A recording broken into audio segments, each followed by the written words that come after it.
دعوت اسلامی کے میڈیا ڈپارٹمنٹ لاہور کے تحت رائیونٹ سٹی پریس کلب میں نیکی کی دعوت کا سلسلہ ہوا، جہاں نگران مجلس نے صوبائی ذمہ داران کے ہمراہ شرکت کی۔ اس موقع پر chairman city press club Raiwind Fahim Akbar Sandhu, سرپرست اعلیٰ مہر لیاقت، صدر مہر اشفاق، جنرل سیکریٹری سردار ذیشان سمیت پرنٹ و الیکٹرانک میڈیا سے وابستہ صحافی بھی موجود تھے۔ نگران مجلس نے صحافیوں کو نیکی کی دعوت دیتے ہوئے دعوت اسلامی کے مختلف شعبات کا مختصر تعارف پیش کرتے ہوئے دینی و فلاحی خدمات سے آگاہ کیا۔ نگران مجلس نے سٹی پریس کلب کے عہدیداران و دیگر صحافیوں کو مدنی مرکز فیضان مدینہ لاہور اور مدنی مرکز فیضان مدینہ کراچی کے وزٹ کی دعوت بھی دی۔ صحافیوں نے دعوت اسلام کی دینی و فلاحی کاوشوں کو سراہا اور اپنی نیک خواہشات کا اظہار بھی کیا۔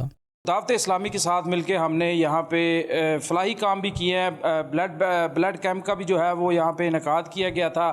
اس کے ساتھ ساتھ ہم نے MOU بھی ان کے ساتھ سائن کیا، ہم نے فیضان مدینہ کا وزٹ کیا۔ ماشاءاللہ بہت منظم طریقے سے دعوت اسلامی دین کے ساتھ ساتھ جو ہے وہ فلاحی کاموں میں بھی بڑھ چڑھ کے حصہ لے رہی ہے۔